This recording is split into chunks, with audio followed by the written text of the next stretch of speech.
कक्षा 9वीं की स्टूडेंट पहले आपका विषय हिंदी का त्रैमासिक परीक्षा 2024-25 पे लेके आ चुके हैं। आप लोग बहुत से रिकमेंड रहे थे कि हिंदी पे लाओ, तो फाइनली आपका यहाँ पर हिंदी पे आ चुका। तो इस वीडियो को आपको ध्यान से देखना है और साथ ही वीडियो को लाइक कर लीजिए और चैनल को सब्सक्राइब कर लीजिए, क्योंकि हम बड़ी मेहनत से आपके लिए पेपर लाते हैं। ठीक है, और साथ ही वीडियो को लाइक जरूर कर लीजिएगा। पूर्णांक आपका 75 नंबर का रहेगा। समय आपका यहाँ पर 3 घंटे रहने वाला। ठीक है, निर्देश आता है सही प्रश्न करना अनिवार्य है। फिर आपका दूसरा आता है प्रश्न के क्रमांक 1 से 5 तक 30 है। वस्तुनिष्ठ प्रश्न, प्रत्येक उप प्रश्न पर 1 अंक निर्धारित है। फिर आपका यहाँ पर तीसरा निर्देश आता है प्रश्न के क्रमांक 6 से 17 तक कुल 12 प्रश्न, प्रत्येक प्रश्न पर 2 अंक निर्धारित है। शब्द सीमा आपकी 30 शब्द है। फिर आपका चौथा प्रश्न आता है, ठीक है, 5वां 6वां। तो आपके यहाँ पर निर्देश आते हैं तो आप निर्देश ही पढ़ सकते हैं। अब आप यहाँ पर चलिए स्टूडेंट जो आपका पेपर वो देख लेते हैं। तो आपको यहाँ पर थोड़ा जूम करके दिखाते हैं जिससे आप यहाँ पर अच्छे से देख पाएंगे। ठीक है, तो आप यहाँ पर देख लीजिए, सही विकल्प चुनकर लिखिए। आपके 6 नंबर के आते हैं, तो आपको यहाँ पर ध्यान से देखना है जिससे आप यहाँ पर अच्छे से यहाँ पर याद कर पाएंगे। ठीक है, तो आपके पहला आता काव्य की शोभा बढ़ाने वाले धर्म तत्व कहलाते हैं। छंद कहलाते हैं, बात शक्ति, साता अलंकार और दाता काव्य गुण। तो यहाँ पर काव्य की शोभा बढ़ाने वाले धर्म क्या कहलाते हैं? तो इसका आंसर आपका सा हो जाएगा अलंकार। ठीक है, अलंकार आपका करेक्ट आंसर रहेगा। फिर आपका यहाँ पर आता दूसरा, रीढ़ की हड्डी एकांकी किस समस्या पर आधारित है? तो आपका आता राजनीतिक समस्या पर, बात विवाह समस्या पर, और साथ सांप्रदायिक समस्या पर, दाता छात्र समस्या पर। यहाँ पर रीढ़ की हड्डी एकांकी किस समस्या पर आधारित है? इसका आंसर आपका करेक्ट आंसर क्या रहेगा? इसका आंसर आपका हो जाएगा सांप्रदायिक समस्या पर। फिर आपका आता तीसरा, अब्राहम लिंकन ने पत्र लिखा था अपने पिता को, और बाता अपनी माता को, और साता अपने पुत्र को, और दाता अपने पुत्र के शिक्षक को। तो यहाँ पर अब्राहम लिंकन ने पत्र लिखा था, तो इसका राइट आंसर आपका दा हो जाएगा अपने पुत्र के शिक्षक को। फिर आपका चौथा आधा, तिब्बत में सबसे खतरे की जगह है डांडे, और बाता थोड़ला, और साता भीटे, और दाता तिनी। तो यहाँ पर तिब्बत में सबसे जो खतरे की जगह है वो आपका यहाँ पर क्या रहेगी? वो आपकी डांडे हो जाएगी। ठीक है, फिर आपका आता 5वां, मीठी बाणी बोलने वाला होता है। तो इसका आपका ऑप्शन आता सुभाष, बात मृतभाषी, साता कटुभाषी, और दात मृदुभाषी। तो यहाँ मीठी बाणी, ठीक है, मीठी बाणी बोलने वाला होता है, तो इसका आंसर आपका मृदुभाषी हो जाएगा। फिर आपका आता 6वां, दो वर्णों के मेल से होने वाले परिवर्तन को कहते हैं। तो यहाँ पर दो वर्णों के मेल से होने वाले परिवर्तन को कहते हैं संधि। संधि आपका करेक्ट आंसर रहेगा। ठीक है, इस तरह से आपके 6 नंबर की सही विकल्प कंप्लीट हो जाते हैं। आपने अच्छे से याद कर लिए होंगे। अब प्रश्न है आपका 2 आता रिक्त स्थान की पूर्ति कीजिए। ठीक है, आपके यहाँ पर 6 नंबर के आते हैं, तो आपको ध्यान से देखना है। तो पहला था पंडित जसराज को डॉट भी कहा जाता है। तो पंडित जसराज को, ठीक है, रसराज भी कहा जाता है। तो रसराज आपका इसका आंसर हो जाएगा पहले रिक्त स्थान का। फिर आपका दूसरा आता अंतरिक्ष यान डॉट डॉट का मिला जुला रूप है। तो यहाँ पर अंतरिक्ष यान वायुयान का मिला जुला रूप है। ठीक है, वायुयान, वायुयान आपका यहाँ पर करेक्ट आंसर रहेगा दूसरे का। फिर तीसरा आता बाणिक छंद में डॉट डॉट की गणना की जाती है। तो बाणिक छंद में बाणों की गणना की जाती है। बाणों आपका करेक्ट आंसर रहेगा। फिर आपका आता है 5वां, बे शब्दांश जो शब्द बनाते समय आरंभ में लगते हैं डॉट डॉट कहलाते हैं। तो यहाँ पर बे शब्दांश जो शब्द बनाते समय ठीक है आरंभ में लगते हैं उपसर्ग कहलाते हैं। तो उपसर्ग आपका इसका राइट आंसर रहने वाला है। आपका आता हथियार जो हाथ में लेकर चलाया जाए उसे डोंडो कहते हैं। तो यहाँ पर हथियार जो हाथ में लेकर चलाया जाए उसे, ठीक है, शस्त्र कहते हैं। तो शस्त्र आपका करेक्ट आंसर रहने वाला है। फिर आपका आता बी रस का स्थायी भाव डॉट डॉट है। तो बी रस का स्थायी भाव आपका उत्साह हो जाएगा। ठीक है, इस तरह से आपके यहाँ पर हो जाते हैं जो आपके यहाँ पर रिक्त स्थान वो कंप्लीट हो जाते हैं। आपने अच्छे से याद कर लिए होंगे। अब चलिए आपका प्रश्न तीसरा देख लेते हैं। तो प्रश्न तीसरा आता आपका सही जोड़ी बनाइए। स्तंभ आ व में आपकी सही जोड़ी दी गई है। पहले आती दो लाभ, दो लाभ को आपको आसानी से प्राप्त से मैच करना है। फिर दूसरी आती कबीरदास, तो इसको आपको साखी है उस से मैच करना है। फिर तीसरी आती सम्माननीय, तो इसको आपको आदर योग्य से मैच करना है। चौथी आती है आपकी मृतिका, तो इसको आपको मृतिका को आपको मिट्टी से मैच करना है। और 5वीं आती दो बैलों की कथा, तो इसको मुंशी प्रेमचंद से मैच करना है। ये आपकी 5वीं हो जाएगी। और जो 6वीं आती जहरीला, जहरीला को आपको सांप से मैच करना है। ठीक है, इस तरह से आपकी जो सही जोड़ी मैच हो जाती हैं। और साथ ही हमें यहाँ पर नंबर लिख दिए कौन में वो कौन सी मैच करनी, तो आप यहाँ पर देख सकते हैं। ठीक है, और वीडियो को लाइक जरूर कर लीजिए। जो लाइक का बटन है वो दबा दीजिए। ठीक है, अब चलिए प्रश्न आपका चौथा आता है, एक शब्द वाक्य में उत्तर दीजिए। 6 नंबर के आते हैं। तो पहला था हिंदी का उपन्यास सम्राट किसे कहा जाता है? तो यहाँ पर हिंदी का उपन्यास सम्राट प्रेमचंद को कहा जाता है।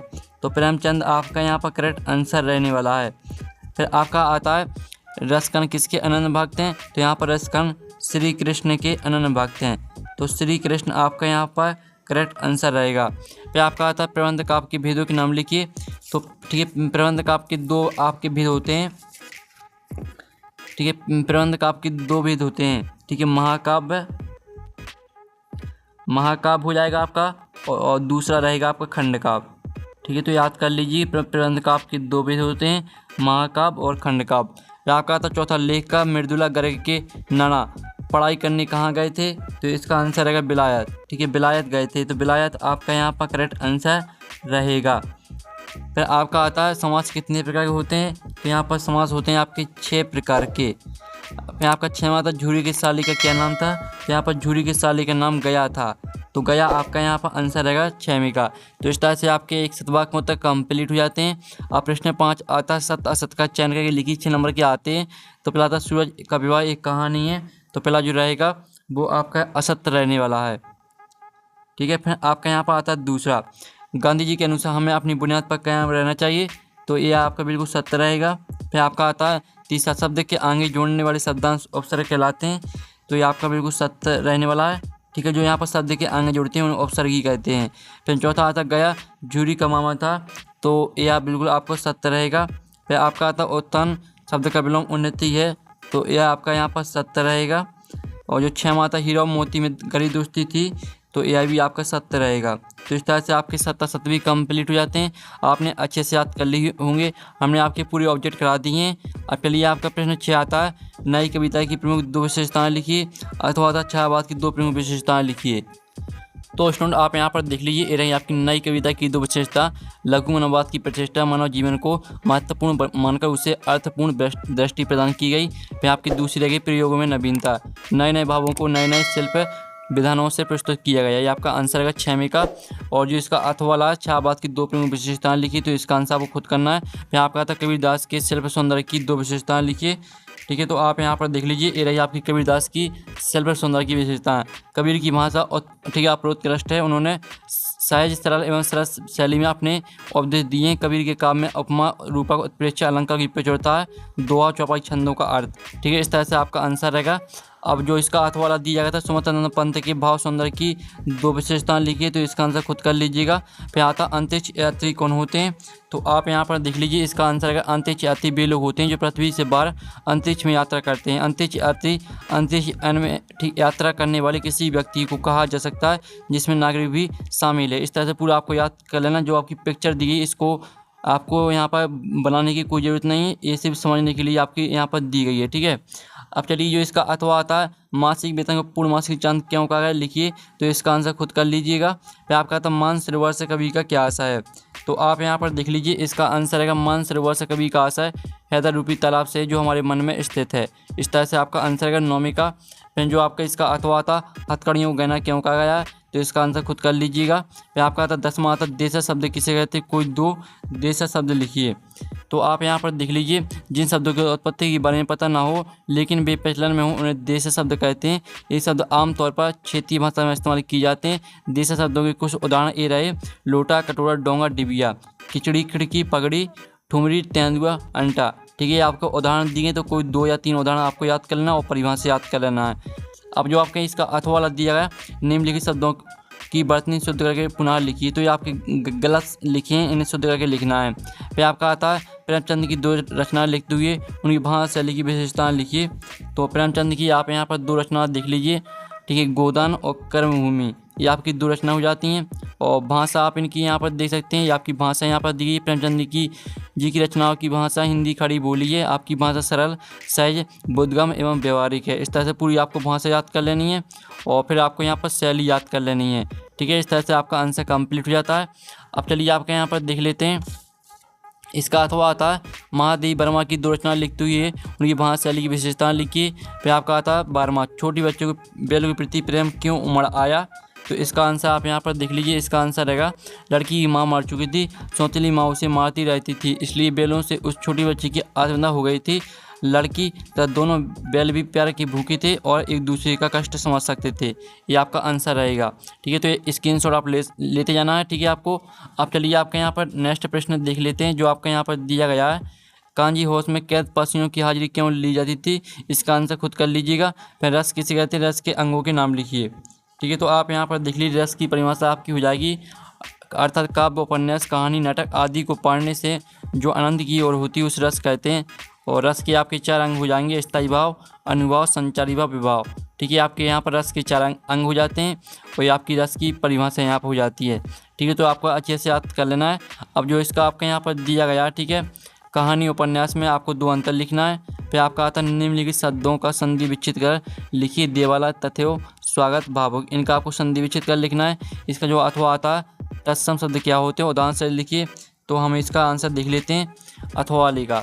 ठीक है, जो शब्द संस्कृत से हिंदी में बिना परिवर्तन किए अपना लिए जाते हैं उन्हें तत्सम शब्द कहते हैं, जैसे भानु, कर्म, अग्नि, हस्त, ज्ञान आदि। ये आपका आंसर है 14वीं का अथवा का। फिर जो आपके यहाँ पर दिया गया है, ठीक है, 15वां, मुहावरे एवं लोकोक्ति में अंतर लिखिए। ठीक है, तो मुहावरे और लोकोक्ति में हम अंतर यहाँ पर देख लेते हैं। तो आप यहाँ पर देख लीजिए, ये आपको मुहावरे और लोकोक्ति में अंतर। ठीक है, मुहावरा मूलतः एक वाक्यांश है, उसमें स्वतंत्र वाक्य बनने की क्षमता नहीं होती, वह प्रयुक्त वाक्य का ही अंग बन जाता है। लोकोक्ति का प्रयोग अधिकतर स्वतंत्र वाक्य के रूप में ही होता है। इसी के दूसरा पॉइंट देख लीजिए और तीसरा पॉइंट। ठीक है, इस तरह से आपको मुहावरा और लोकोक्ति में अंतर हो जाता है। फिर जो इसका आपका यहाँ पर आता है 16वां प्रश्न है, संधि की परिभाषा एवं संधि के प्रकार के नाम लिखिए, अथवा निम्नलिखित मुहावरों के अर्थ सहित बनाकर लिखिए। तो आँख का तारा होना और आग में घी डालना। ठीक है, इनका आंसर आपको खुद करना है क्योंकि इसका बहुत सरल आंसर है, इन्हें आप खुद कर सकते हैं। और 17वां आता महाकाव्य खंड काव्य में आपको अंतर लिखना है। तो आप यहाँ पर देख लीजिए, ये आपको महाकाव्य खंड काव्य में अंतर। पहले तो आपको लिखना है उदाहरण, रामचरितमानस, पद्मावत। ठीक है, सुदामाचरित, पंचवटी। महाकाव्य में नायक के संपूर्ण जीवन का अंकन होता है, खंड काव्य में नायक के जीवन का किसी एक खंड का चित्रण होता है। महाकाव्य में अनेक छंदों का प्रयोग होता है, खंड काव्य में एक ही छंद का प्रयोग होता है। इस तरह से आपका अंतर रहेगा। फिर जो इसका अथवा आता है, रीढ़ की हड्डी, एक अंक के उद्देश्य लिखिए। तो इसका आंसर आपको खुद करना है। फिर आपका आता है 18वां, निम्नलिखित पद्यांश की संदर्भ प्रसंग से व्याख्या लिखिए। प्रेमी ढूंढत में फिराओ, प्रेमी मिले ना कोई। इसका संदर्भ प्रसंग सहित व्याख्या लिखनी है आपको, इसका अथवा देख लीजिए। फिर आपको 19वां आता, निम्नलिखित गद्यांश की संदर्भ प्रसंग सहित व्याख्या लिखिए। जानवर में गधा सबसे ज़्यादा बुद्धिमान समझा जाता है। इस तरह से पूरा आपको पढ़ लेना है। इनका आपको संदर्भ प्रसंग सहित व्याख्या लिखनी है। फिर आपका 20वां आता, पानी के महत्व विषय पर एक अनुच्छेद लिखिए। इसका अथवा भी देख लीजिए। त्रैमासिक परीक्षा की तैयारी के संबंध में शिक्षक और विद्यार्थी के मध्य संवाद लिखिए। ठीक है, आपके 3 नंबर के प्रश्न यहाँ पर हो जाते हैं। अब आता है आपके 21वां प्रश्न, जो कि 4 नंबर का रहेगा। आपका आपरित काव्यांश यहाँ पर दिया है, यानी गद्यांश। तो इसको पढ़ लीजिए। इसके 4 प्रश्न आते हैं, इन 4 प्रश्न को आंसर आपको इसी में मिल जाएंगे। 22वां और 23वां प्रश्न देख लीजिए। इस तरह से आपका हिंदी पेपर कंप्लीट हो जाता है। और पेपर का PDF डाउनलोड करना चाहते हैं तो उसकी लिंक आपको वीडियो की डिस्क्रिप्शन दी गई है, तो वहाँ से आप पेपर का PDF डाउनलोड कर सकते हैं। और जो आपके यहाँ पर 4 नंबर के प्रश्न, जो आपके 3 नंबर के प्रश्न हैं, इनका सोल्यूशन आपको टेलीग्राम ग्रुप में मिल जाएगा, जिसकी लिंक वीडियो की डिस्क्रिप्शन दी गई है। तो यहाँ पर नेक्स्ट वीडियो में मिलते हैं। Thanks for watching.